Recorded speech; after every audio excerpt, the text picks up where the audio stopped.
Welcome to Asia Pacific Defense Reporter, your go-to source for cutting-edge security insights in the region.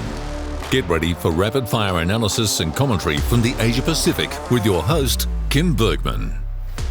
Hello and welcome back.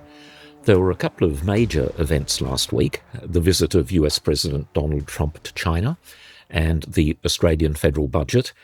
And from a defence national security perspective, both events, I thought, were something of an anticlimax.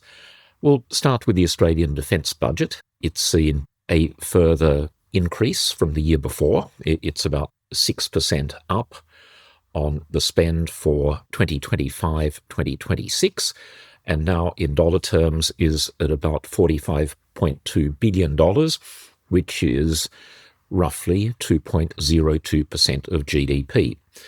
So that looks like to be a reasonable increase, even when inflation is taken into account. But I'll remind people that in the 1980s, defence spending averaged about 2.5% of GDP.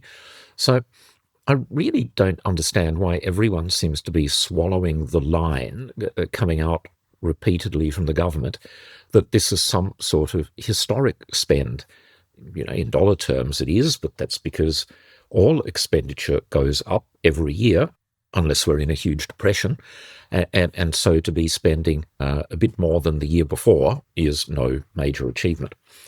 Now, that might sound a little bit like sour grapes, but I'll also say that there were no major project announcements in the budget because defence ministers wised up about 20 years ago and realised that media coverage is always dominated on budget night by bigger issues such as tax increases or decreases that affect everyone. So all of the important procurement announcements get made as decisions are taken, which actually makes more sense to me than saving everything up for budget night. What did I notice?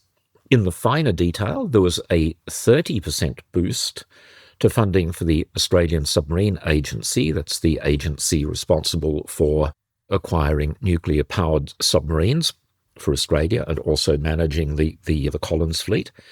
Now, its budget is now a bit over $500 million per year, and they'll also get an extra couple of hundred people on the payroll to take that to a headcount of over 1,000.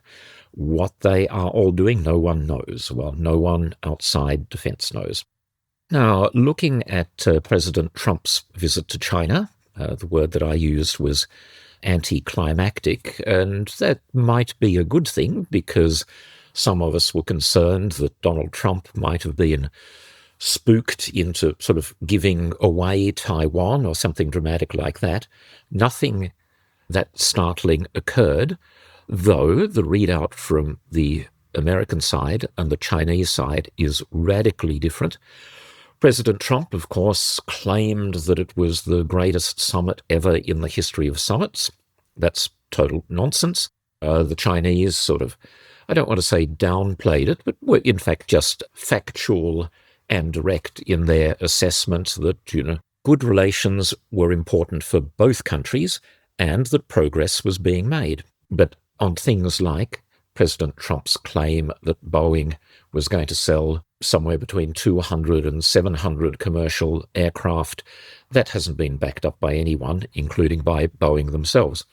Now, there will be another visit when Xi comes to Washington in September, and it's entirely possible that what the Chinese side was doing, I can't, what Trump does is far more difficult for me to fathom, but what the Chinese might have been doing was just testing out the US, particularly on issues like Taiwan.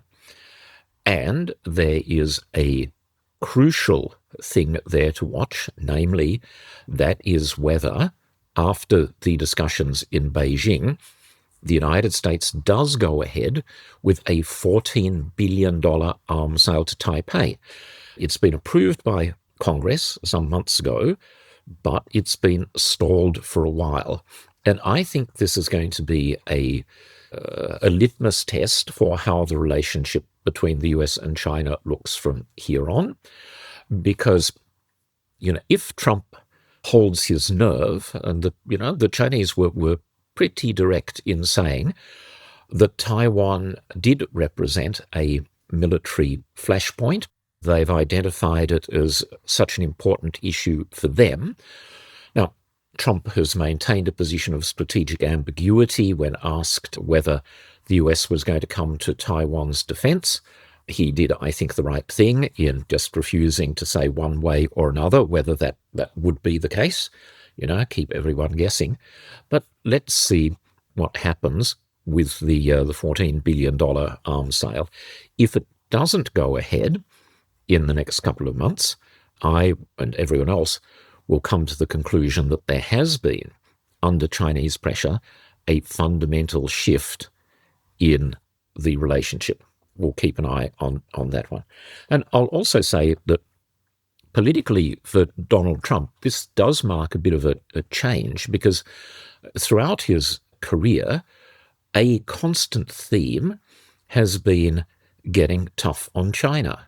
Now, he's had, a few other failures. The border wall with Mexico has not been built, with Mexico picking up the tab.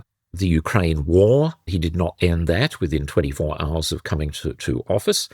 But yes, this tough on China thing has been a very constant theme of his for the last 10 years.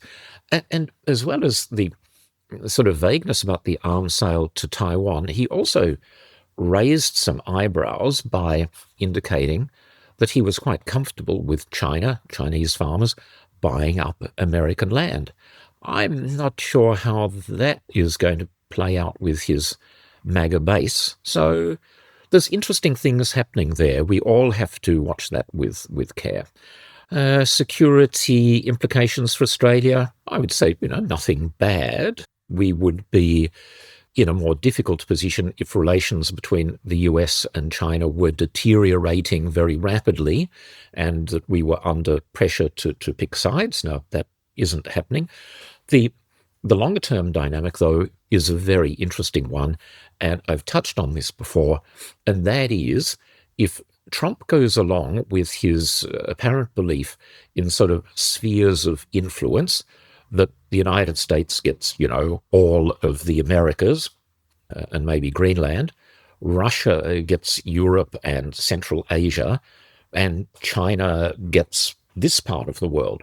If that sort of rebalancing does take place, then again, we're seeing the logical corollary of this is the United States withdrawing military forces from the region, particularly if they're now on friendly terms with China, saying, look, basically, we can spend our money on other things. We accept that, you're going to be dominant. If that happens, profound security implications for Australia, and one which I and numerous others have been warning about for at least the last 10 years. The message isn't getting through, certainly not to our government.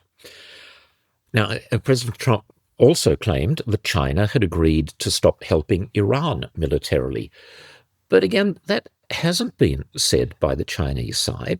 And it's a tricky thing because a lot of the technology that China exports is dual use. And there is a difference between what the Chinese government is supplying and what Chinese companies are supplying. So it's always possible that the Chinese government has said, we, the government, aren't supplying any systems, but that's quite different from Chinese companies providing goods and services. For example, Iran can get access to Chinese satellite services at commercial rates and Earth observation satellites, but then use that imagery for military purposes. Now, China has a huge space sector.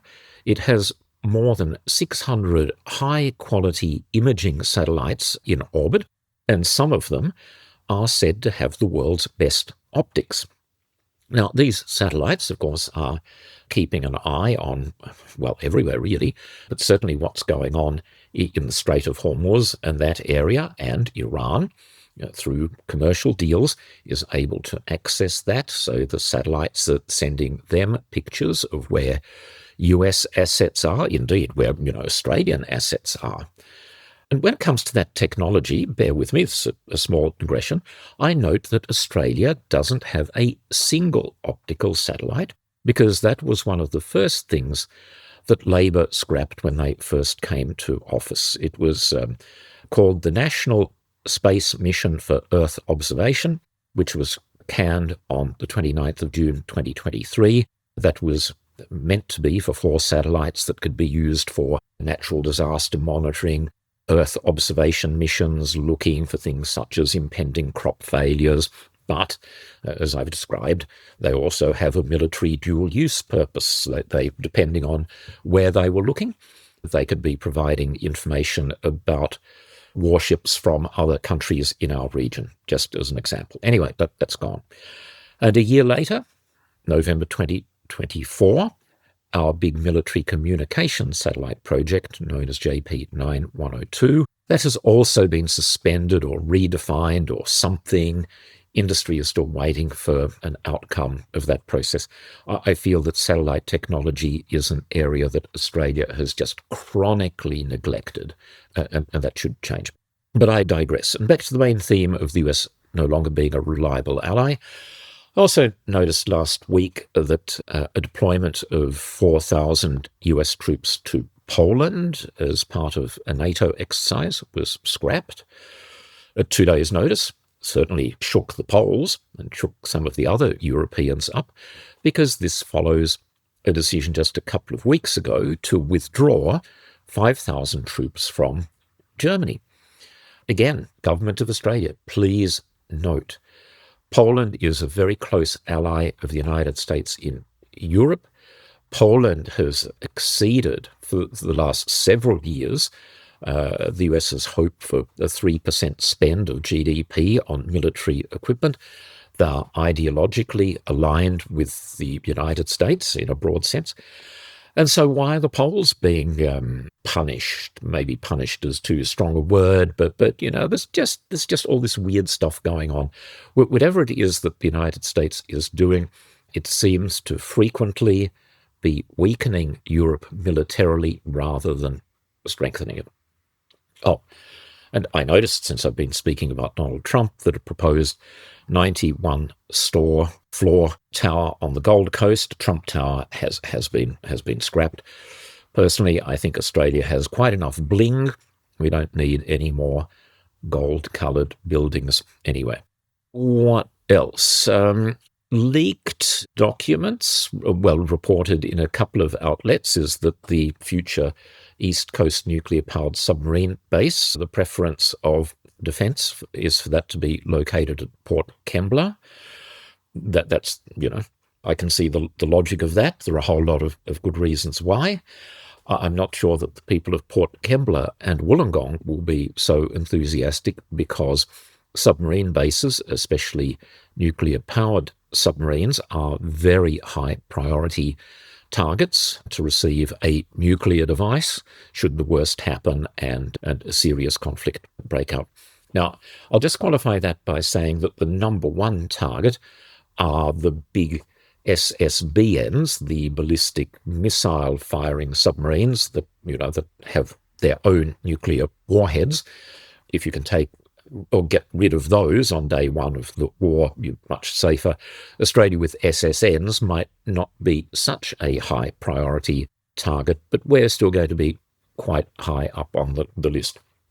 And as we're talking submarines, let's have a quick look at US Virginia-class production rates and the continuing assertion that I was fixating on last time, but I will continue to be, from our Defence Minister, Richard Marles, insisting that it's all going wonderfully well in the United States.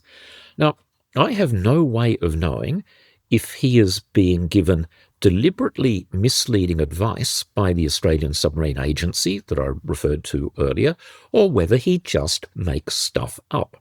In 2021, at the beginning of the so-called optimal pathway for Australia to acquire nuclear-powered subs, the estimate back then in the United States was that Virginia-class production would reach 2 per year in 2026. Well, in case people haven't noticed, we're in the year 2026. In 2023, the US SSN updated that estimate and that the target of 2 Virginias per year would be met in 2028. And now, USN Chief of Naval Operations Daryl Caudle estimates the 2 per year target won't be met until 2032. So anyone can see, just from the most cursory look at the statistics, that the production rate is remaining static. It's not getting closer to this magical target of 2 per year, or a bit more than that, to give the US excess capacity to export. This year, again, it's around 1.2 to 1.3, because the US system is clogged with submarines ordered in previous years, and now, on average, all of them are 36 months late. It's a total mystery to me why the government denies this simple reality. It's not a secret. People can go online and see for themselves. So it's a case of Minister Miles saying that black is white. The US is struggling to get to that 2 per year target, let alone the 2.33 per year that informally people believe will be necessary before submarines are available. Now, I'm going to wrap up with a few words about Australian support for the UAE. It's a bit off track, but I think people listen to podcasts so they pick up stuff that just is not being reported anywhere. And I was puzzled, as I said in an earlier podcast, why Australia rushed with such speed to not only send a wedge-tail to the UAE, but also to deliver some of our AMRAAM missiles. I've no idea how many, a few dozen. I'm not aware that we've done that before. And so I thought I'd do a bit of research to find out, that the UAE, it's a Gulf monarchy. It's one of the slightly nicer ones. Their treatment of women appears to be sort of fairly decent, that their treatment of journalists is not. I would be in jail if I were in the UAE giving this sort of commentary about the government. So what might be behind it? And I wonder whether the presence of Australian mercenaries in the UAE might be affecting, influencing the thinking of our military and the Department of Defence. Because people in the UAE, commercially, it's a great deal. You're paid in US dollars and there's no tax. You see, I find it an irony that Australian taxpayers here are supporting Australian tax dodgers in Dubai through the wedge-tail and through the delivery of AMRAAMs.